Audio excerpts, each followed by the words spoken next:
Today, we're going to be talking about how to get some of that sweet, sweet summer money. This is Brian Rump. And I'm Matt Garrity from Matty G Digital. All right. And this is the Kawartha Small Business Podcast. We have business conversations for your Kawartha commute. All right. This summer, you are going to be very busy, and you need to hear about our sponsor for this episode, which is Starting Point Digital Marketing. You're going to have 8 million things to do as a business owner. Your summer is going to be very busy, and worrying about the fundamentals of digital marketing should not be one of those things you're worrying about. Starting Point Digital Marketing has easy, quick, convenient, and inexpensive marketing that's designed just for you. Check them out at startingpointdigitalmarketing.ca. All right, Matt, how are you planning to take advantage of that sweet summer money? I don't even know what summer money is. When you had mentioned it and suggested that we talk about it, I was like, sweet, let's do it. And that's the extent of the conversation we've had so far about summer money. I know, I love this. This is our live conversations, business conversations. We're right on brand here. We're not super scripted. Matt doesn't even really understand what we're talking about. That's pretty And that's why common with every topic, though. So I'm fitting right in. I like it. What inspired me about the summer money was partially it's fun to say. Sweet Summer Money also reminds me of that song from Greece about summer lovin'. Kind of a similar thing, but really it reminded me of a conversation I had back when I first started getting involved in the business community with a store owner in Fenland Falls, actually at the time, and he was saying how a lot of people, there was a lot of time, energy, and focus on how do we expand winter and how do we expand the shoulder season. And he said, what about the summer and making the best out of summer? So if you say get 80% of your sales in the summer, 40% the rest of the year, would you rather increase the summer by 10% or the rest of the year by 10%, where you're going to work harder to do that?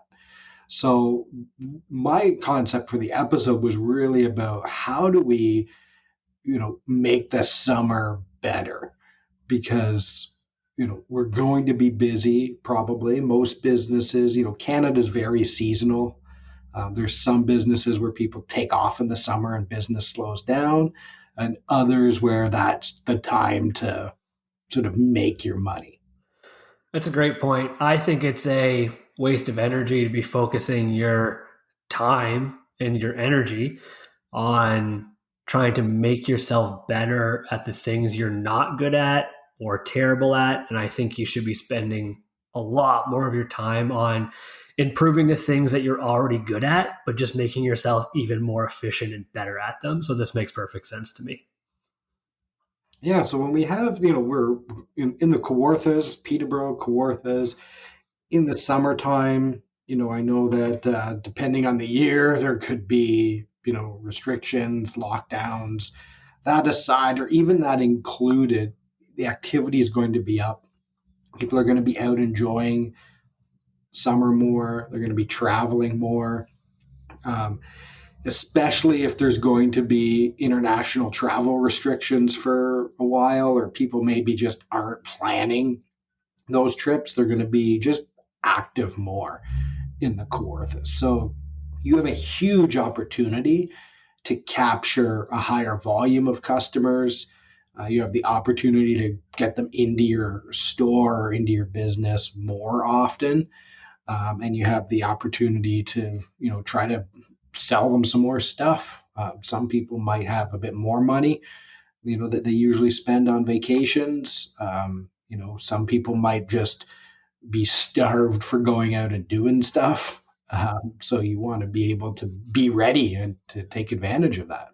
Yeah, absolutely. And like in the summertime, Lindsay, I think, is a little bit different. Peterborough as well. But when we're talking about Fenland Falls, Bob Cajun, like you said, extremely seasonal.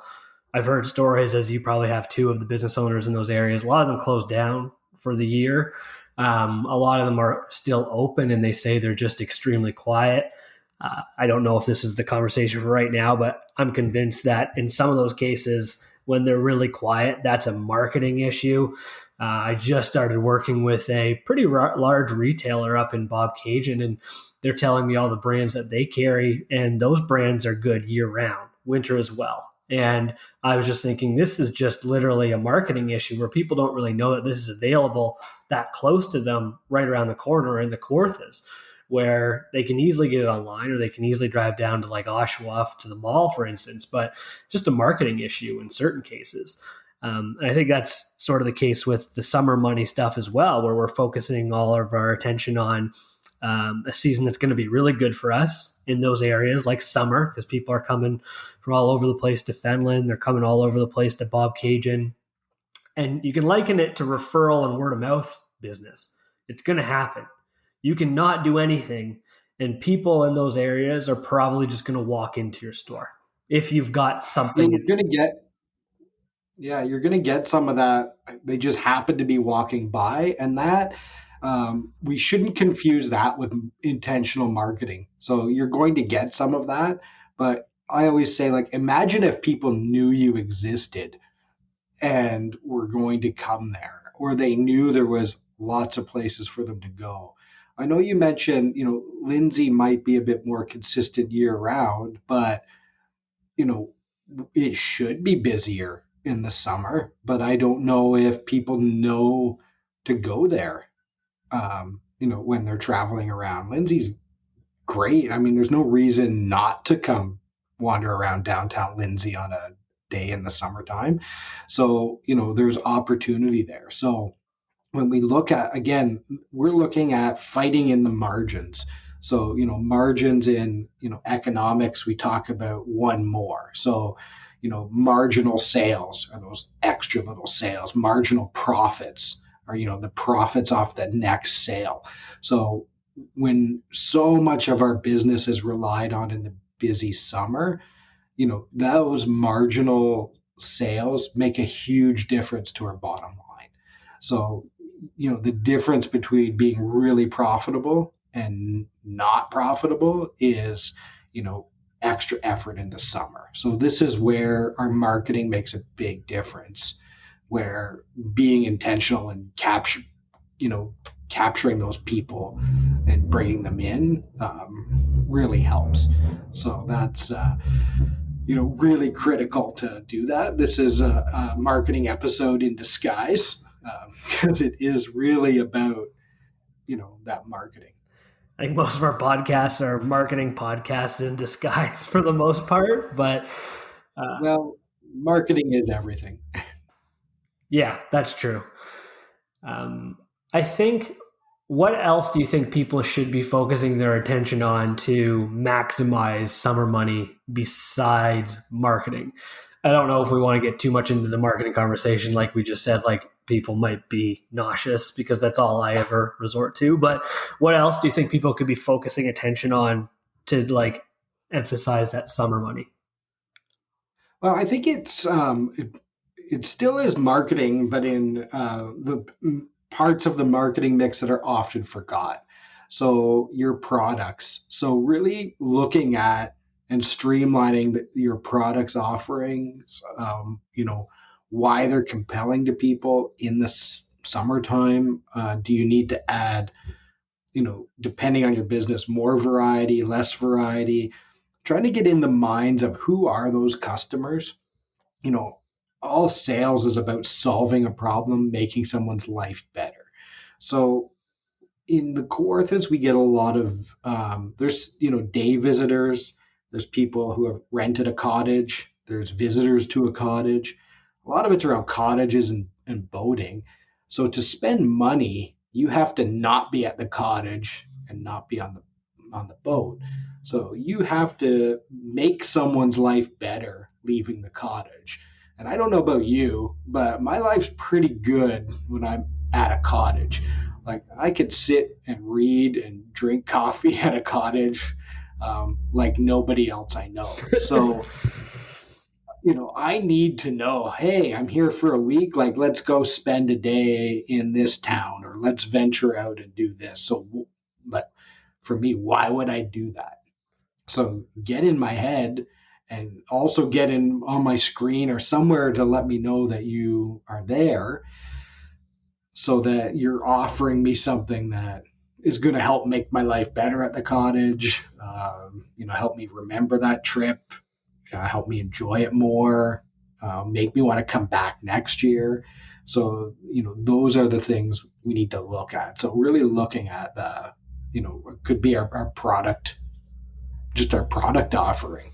And then yeah, unfortunately it's going to go back to marketing to now. That's a really, really, really good point. I've actually never thought about that from a summer perspective of a lot of those, not smaller communities, but again, like Fenland, Bobcaygeon, and Lindsay, like you said, where yeah, people are coming here and we're going to get some extra traffic, walk through traffic.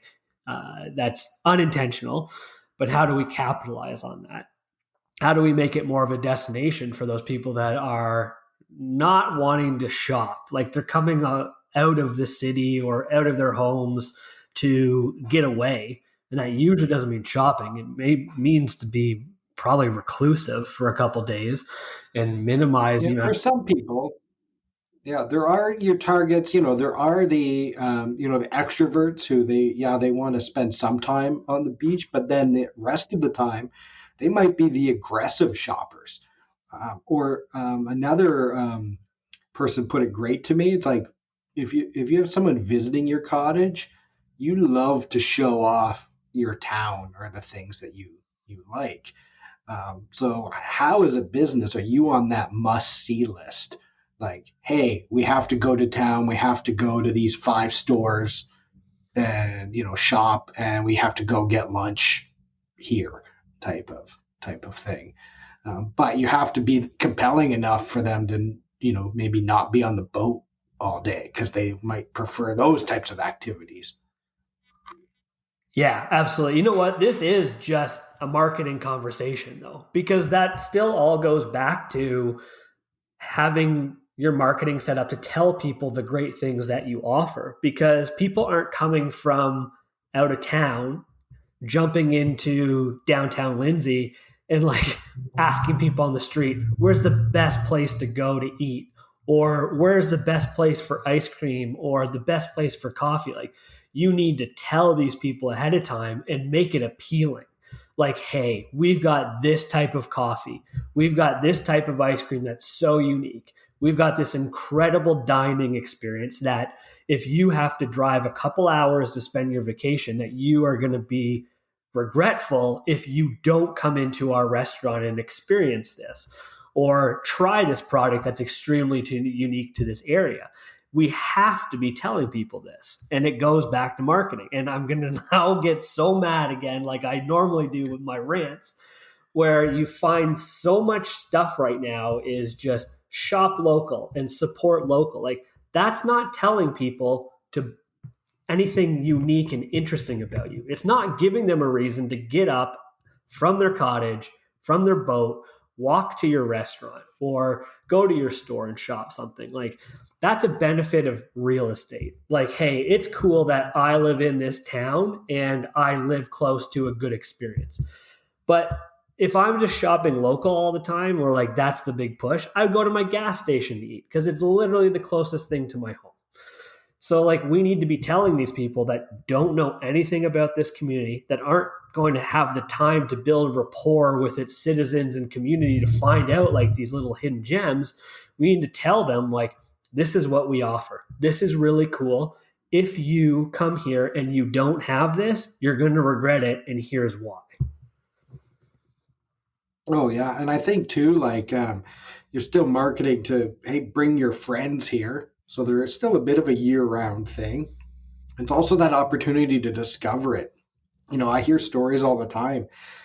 People might live here or have cottaged here, but until they bring people out for a day and they're like, oh, the water's a bit rough, let's go wander around in town. They're like, I didn't know all these awesome places existed. Well, now you can, the places to go out for dinner. Or, one of the things I think is neat, I don't have a boat, but the people who, boat to town to go out for dinner, like that's a fun event. And you can build like a pretty awesome, say, week at the cottage. Like, people aren't going to want to cook every meal, but, if you're a butcher shop, you want to maybe provide the ingredients to the epic barbecue they have. If you're fine dining, you might be like, hey, like dress up, you know, and come into town for dinner here one night. Have a nice dinner on the patio. The lunches as well or takeout. Like I don't like cooking all the time when I'm at the cottage. I like to do it sometimes. I like to make an epic barbecue meal, but I don't want to do that all the time. But I want to easily know where are the places to go because also I'm on holidays. I want to maximize every minute of that. So I don't want to go somewhere that's not good or is heavily mediocre. Absolutely. It's all a time suck. And you're selling people time, really. You're selling people time a lot of the time. When you're talking about marketing, I'm learning over the last handful of years. But realistically, like you said, from the restaurant or food perspective, yeah, people don't want to be spending a ton of time cooking at the cottage. The cottage is like a fun experience, but it also is basically the same as living at home. And it can be a pain in the butt Oh yeah. because you're just basically going to a different home and living your life there with some of the amenities that you don't have at home. So you need to be selling Oh people like, hey, it's going to be a lot easier if you come into town and grab like a nice meal or grab some awesome takeout or grab like a partially prepared meal that you can make at home really quickly. Don't have to do the dishes. Spend another hour or two doing all that work when you could be doing more fun stuff like sitting on the dock or at the fire or going for a walk or whatever it is that you like to do. And this goes for products too. It's all about telling people in town, like, what is it that you offer that's really interesting to them while they're in that town that they can pick up and make their lives easier while they're up here enjoying their summer money. yeah. Oh yeah. And the other interesting element of this is people are primed to buy. So when they come, they're having fun.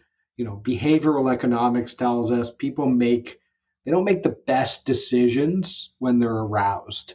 And, that includes and means having fun.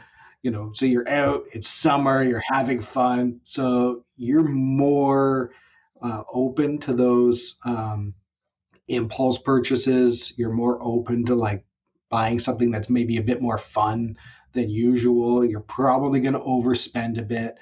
And, as a retailer service provider, it's not up to you to manage someone's money and spending wisely. So you want to be there and be just ready to take advantage of it. And we're fighting a battle on multiple fronts as business owners. So you have to be primed and ready in the summer to like capture all these little opportunities. So, be ready for it and be focused on just that, that one extra sale and then that next one extra sale and, just try to make the absolute most out of that. Yeah, it's all going to add up and it's going to pay long term and people coming back to you. And I know we talked about like let's focus on the summer because this is our good time, but the more people are coming to you in the summer, the more likely is they're coming back in the fall, the winter, etc. Yeah, and that's the long-term opportunity as well is get them to come into your place, a bit more. If they come back in the fall for a trip, that's awesome. If it's a local person or someone who's going to move here locally, become that destination. I know my sister where she loves to shop and where we had a trailer growing up. Whenever we go back in that area, she has like her places that she has to go and has to shop and has to check out. There's a lot of people like that who just have to do that, and the more you can get on that stop for everyone, um, the better. The other thing to note on this is just if you are in a downtown store front, collaborate with others.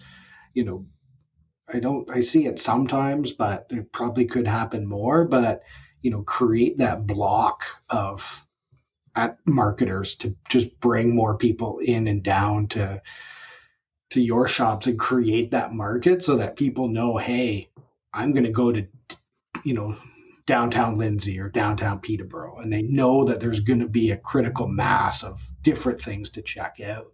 Or if you're going with a group and everybody likes different food and they want, the takeout for lunch, that everyone's going to be able to like get the thing they want, right? Like, oh, go get French fries over here and, a smoothie over here. And like people love that.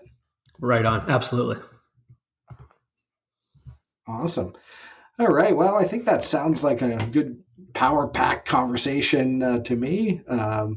So you focus on your summer money. It's those little things, those marginal wins. And if you do that, you're going to have a great summer. Remember our sponsor, Starting Point Digital Marketing. While you're doing all of that, there's no reason you need to also be doing your marketing. So check out startingpointdigitalmarketing.ca. That's all for us. If you want to check us out, send us a message. Want us to help you get more of that sweet summer money? Send us an email to set it up at kawarthasmallbusinesspodcast.ca.